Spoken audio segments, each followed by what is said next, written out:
Depois de um ano fechado para reformas e modernização do acervo, o Museu Histórico da Migração Japonesa no Brasil já foi reaberto. São mais de 100 mil itens entre objetos, fotos e documentos que contam a história da chegada dos primeiros imigrantes japoneses ao Brasil. O Tiago veio conhecer o novo museu com a família. Com a ajuda da tecnologia deste sistema de buscas, ele pôde descobrir mais sobre seus bisavós que imigraram para o Brasil. Esse daqui é o Kin Hirokawa, ele foi o pai da minha avó, da minha batiã.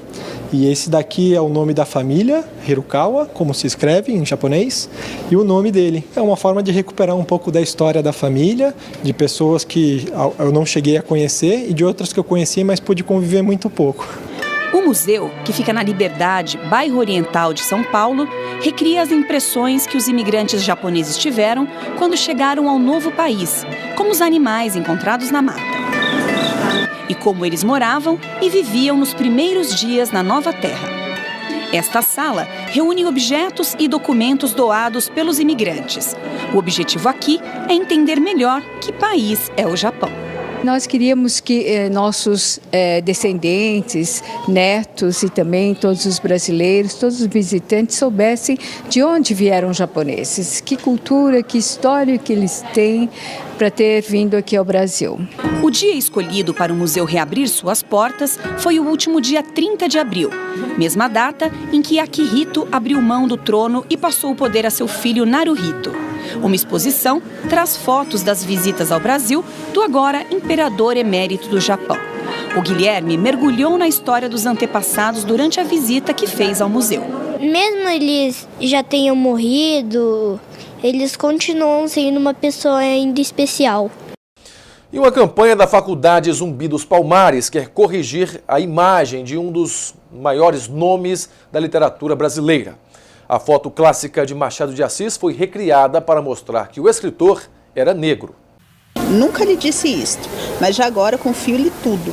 Mariana mordia o lábio sem dizer mais nada. Palavras de Machado de Assis, um dos fundadores e o primeiro presidente da Academia Brasileira de Letras, um dos maiores nomes da literatura brasileira, que morreu em 1908, deixando tantas obras e um questionamento histórico. Dom Casmurro e aquela eterna dúvida, né, de se a Capitu traiu ou não o Bentinho. Jornalista, cronista, contista, poeta, romancista, teatrólogo. Para muitos, Machado de Assis foi um gênio que usou as letras como ferramentas para transformar em obras-primas o cotidiano do Brasil no século XIX. Dá um novo rumo à nossa literatura. Ele tira daquela questão de ficar só no romantismo, ele começa a mostrar uma realidade. Aí vai uma crítica à questão de como era machista, misógina, racista também. O autor de Memórias Póstumas de Brás Cubas acabou virando personagem de outra história. Nasceu Joaquim Maria Machado de Assis, um negro que teve a imagem alterada ao longo dos anos. Na Academia Brasileira de Letras você tem informações mais objetivas sobre isso. E as suas primeiras obras, ele parece sim, não é? Com a sua coloração bem mais escura, muito próxima do negro, não é? Brasileiro. Agora, uma campanha da Faculdade Zumbi dos Palmares tenta reescrever uma parte da narrativa e dar ao rosto do escritor a cor que lhe pertenceu. A campanha Machado de Assis Real recriou a foto clássica do autor, que pode ser baixada e impressa em diversos formatos e usada para substituir nos livros a antiga, em que ele aparece embranquecido. No fim da história, a ideia é que quem abra um livro de Machado de Assis saiba exatamente quem ele foi. Somos um povo de grandes heróis, de grandes personagens, de grandes invenções, não é? E de grandes realizações. E que, portanto, a gente precisa continuar a ter orgulho, né? Primeiro de ser brasileiro, mas fundamentalmente de sermos negros. E o empoderamento negro é o tema da nossa sala de entrevistas de hoje.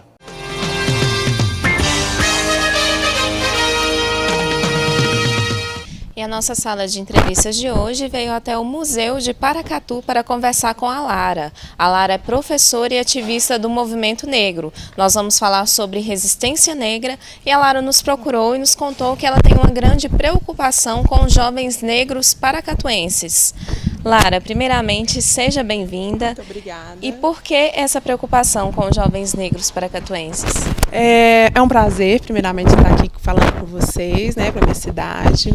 Nós, da universidade, nós estamos muito preocupados a nível de pesquisa na questão da identidade negra da cidade, né? A nível Brasil e a nível mundo, Paracatu é uma cidade com a diversidade racial muito grande, 80% da população praticamente se intitulam negras, né? E a gente, quando vai fazer qualquer pesquisa de dados, as pessoas, principalmente os jovens, a gente tem uma pesquisa recente desse ano, com 813 jovens negros, 61% se autodeclararam pardos, né? E 23% negros. Aí a gente ficou perguntando, nossa, mas por quê? E a gente vê que a cidade não trabalha tanto essa questão do empoderamento negro, de que é bom ser negro, que o negro contribuiu muito para a construção desse país, dessa cidade, né? A cultura quilombola, a resistência contra todo o processo de escravismo que a gente teve no Brasil e em Paracatu. Então, a gente está preocupado porque a cidade precisa muito trabalhar isso. Nós estamos na década afrodescendente, né, instituída pela ONU, que até 2025 todos os municípios, o Estado precisa fomentar políticas públicas voltadas para o empoderamento, para a representatividade negra, né, e os jovens é uma preocupação muito grande para a gente. E também a gente chega na parte do genocídio negro, né, que acontece aqui na cidade, que são assassinatos de jovens negros, né, que estão às vezes em gangues ou em periferias e tal. Então estão morrendo muitos jovens negros na cidade. Em 2015 também a gente teve um alto índice, em 2019 a gente também já está tendo, eu acho que já tem mais de 22 homicídios. Então é uma coisa que a gente fica, que joga luz em Paracatu a nível Brasil, a nível, o que está acontecendo, né, com essa população, com essa cidade. E aí a gente vem pesquisando e desenvolvendo trabalhos aqui na cidade para a gente resgatar aí a cultura negra afirmando, né, que ser negro é muito bom. Se a coisa está preta, a coisa está ótima. Lara, sobre a questão religiosa, nós vemos que jovens, crianças, adolescentes, eles têm um certo receio de se declararem quando são de religiões de matriz africana mesmo. Você acha que esse receio, ele se deve também ao medo da intolerância religiosa? Ah, com certeza, né? Até pelo histórico da cidade, né?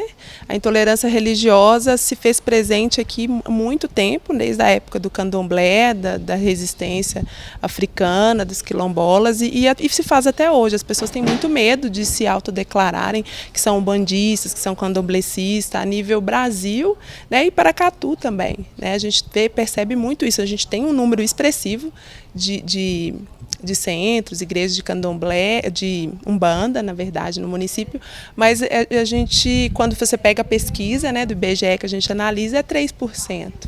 Né? Então as pessoas têm muita vergonha, assim, de se declararem umbandistas. O que seria racismo institucional? O racismo institucional é um racismo praticado pelos órgãos públicos, a nível estadual, ou federal, ou municipal, que invisibiliza a população negra, né? Nós temos hoje o Estatuto da Promoção da Igualdade Racial, onde a maioria das secretarias, por exemplo, a Secretaria de Educação, tem as diretrizes curriculares para a educação escolar quilombolas, relações étnico-raciais, a maioria dos poderes viram as costas para essas legislações, fingem que não sabem, ou não buscam dar visibilidade para essas comunidades, né? É um racismo que afeta muito a nossa população, né? Principalmente na comunidade negra, na saúde também. A saúde, eu acredito que é um dos principais problemas que a gente enfrenta com racismo institucional, a nível de dados mesmo. A mulher negra, quando ela vai ter o seu bebê na rede pública, elas são as que mais sofrem, porque como a gente é mais resistente, né, nosso corpo, os médicos geralmente aplicam menos anestesia em nós. Então, isso a gente tem dados concretos no SUS, que baseou a política da saúde da população negra. Então, é um racismo praticado por órgãos do Estado, né? Tanto federal, municipal ou estadual. Você estava falando ao nível geral, né? Uhum. Como você vê a situação de Paracatu, dessa questão do racismo institucional? Paracatu, eu desenvolvi uma pesquisa há 3 anos pesquisando aqui, principalmente a questão da educação, que é a minha linha mais de trabalho. A gente vê que tem, sim, um racismo institucional, a gente está conseguindo romper, né? Nós, enquanto universidade, tivemos muito acesso com o prefeito, ele se deu muito aberto a essas questões, a gente conseguiu fazer o Compir, fizemos 2 formações de professores na cidade, voltada para o empoderamento negro, mas a gente precisa ainda romper mais, né? A gente precisa de trazer mais o poder público para essa luta, né? De levar o mínimo de qualidade de vida para a comunidade periférica da cidade, que em sua maioria é negra. Eu fico muito preocupada quando eu chego aqui, que você anda no centro tudo limpinho, arrumadinho, né? Você vai nas periferias, infelizmente não está tão legal assim. E são aonde que tem a população negra mais forte na cidade, né? Por exemplo, a gente tem hoje o bairro Paracatuzinho aqui, é o maior bairro, um dos maiores quilombos urbanos que a gente tem a nível Brasil. Né, e não é tão bem valorizado assim. E isso tudo entra no racismo institucional. Então, Paracatu, eu posso falar que está avançando, né? A gente está com o trabalho do movimento negro aqui, mas ainda tem muita coisa ainda que a gente pode melhorar e eu tenho muita fé que a gente vai conseguir melhorar, sim. Muito se ouve falar em empoderamento negro. Qual a importância do empoderamento, de se reconhecer como negro? Porque a gente não nasce negro, Thalita. Essa questão é muito forte, porque a gente se torna negro. Igual eu não nasci negra, eu me tornei negra fazendo curso de mestrado na UFO, né, enquanto professora da UFMG, que eu fui conhecer a minha história, sabe, de onde eu vim, quem eu sou, quanto que os negros foram fantásticos, meus ancestrais foram fantásticos em construir esse país, a contribuição na cultura, na alimentação, né, o quanto que o meu cabelo era bonito, né, o quanto que passei pela transição, que é bem sofrida para a gente enquanto mulher, né, porque a gente não via referência, eu não tive uma boneca negra, você entende? A gente não tinha referência nenhuma enquanto infância de positiva, de negros, né? Eu lembro que eu tinha até aquela novela Carrossel, mas era o Cirilo, que sempre sofria discriminação. Então a gente não tinha, né? Então é muito importante esse empoderamento, a gente saber quem a gente é, saber da nossa história, saber que a nossa história é bonita e a gente ter orgulho dela. E muito orgulho, e do nosso cabelo, orgulho do nosso corpo. Então o empoderamento é isso, você tomar conhecimento de quem você é, e se valorizar, a autoestima, né? Porque a nossa autoestima, desde criança, é bem colocada para baixo, né? Então, a gente precisa sempre reafirmar o tempo inteiro a nossa ancestralidade, né? Nesse país, nessa cidade, para a gente conseguir continuar empoderadas, né? O Brasil é um país que tem mais diversidade no mundo. Sim. E como você vê a questão do racismo no país? Qual a diferença dos outros países? Porque, olhando assim, é para o Brasil ter um menos racismo, né, do que os outros países. O Brasil foi um dos últimos países a abolir a escravidão, né? E o racismo do Brasil, a gente passou por um tempo que a gente viveu o mito da democracia racial, que aqui não existia racismo. Né? Mas aí, em 1988, depois de 400 anos, não, gente, tem racismo. Então, a nossa Constituição, ela é clara. O crime de racismo é um crime inafiançável. Então, para você ter isso na sua Constituição de um país, você já está afirmando que nós somos um país racista. Né? A maior população carcerária é negra hoje. Né? A maior população analfabeta é negra. Então, o racismo no Brasil, a nível de outros países, assim, como a nossa população negra é maior, então o problema ainda é maior no nosso país. Porque nos Estados Unidos o processo foi um pouquinho diferente. Lá os negros, a maioria são classe média. Quando aboliu, deram um lote, um burro. No Brasil não deram nada para a gente. Você entende? Então, e passa muito pelo processo do racismo de nós negros também, sabe? De nos aceitarmos enquanto negros, porque a gente tem muito problema com isso, quando as pessoas falam, Lara, você é negra. Eu falei, obrigada, eu sou negra com muito orgulho. Que tem as pessoas que falam, não, você é morena, você não é negra. Então, passa muito por essa aceitação, não, eu sou negra, eu sou preta, e tem muito orgulho disso. Né? E aqui no Brasil a gente vê que alguns negros não se aceitam, porque a gente não se tornaram negros ainda. Então aí é mais difícil a gente lutar contra o racismo, porque a gente tem que explicar os nossos, a história dele, a origem dele, ensinar eles a terem orgulho de ser quem são. Então se torna um pouquinho mais complicado lutar contra o racismo nesse país. Esse assunto é muito interessante, né? E daria para ficar horas e horas falando sobre isso, mas nós esperamos ter levado um pouco de informação, principalmente se tratando da cidade de Paracatu. A TV Minas Brasil agradece a sua entrevista e vamos retornar ao estúdio.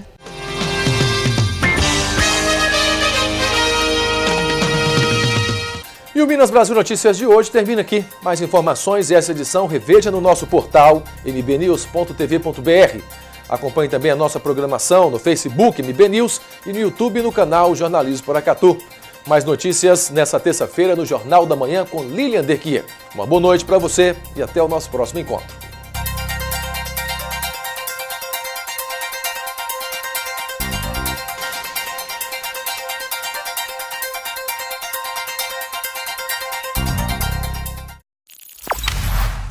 Guia Comercial de Paracatu. Seja visto, seja lembrado. Clínica Provida Especialidades Médicas. A sua saúde é a nossa prioridade. Rua Doutor Almir Laor, Porto Adjuto, 540. Jockey Clube, 3671-1508. Fábrica de Biscoitos Vó Maria. Biscoitos, bolos, pão de queijo e muito mais. Rua Salgado Filho, 147, Bela Vista, 3671-3566. Pamag Pré-moldados. Qualidade em primeiro lugar. Rua da Contagem, bairro Paracatuzinho, fone 38-3671-1032. Autoelétrica do Newton, baterias, peças e serviços em geral. Rua São Vicente, 359 Centro, 3671-3809. Cantina da Benta oferece para você o melhor da comida caseira com o melhor preço. Aliamos sabor e qualidade em um cardápio balanceado para suas refeições. O lugar certo para você e sua família. Trabalhamos com self-service no quilo ou à vontade. Venha experimentar. Servimos Marmitex para empresas. Cantina da Benta, 3671-3714. Rua Boa Vista, 1262, Bela Vista, ao lado da rodoviária.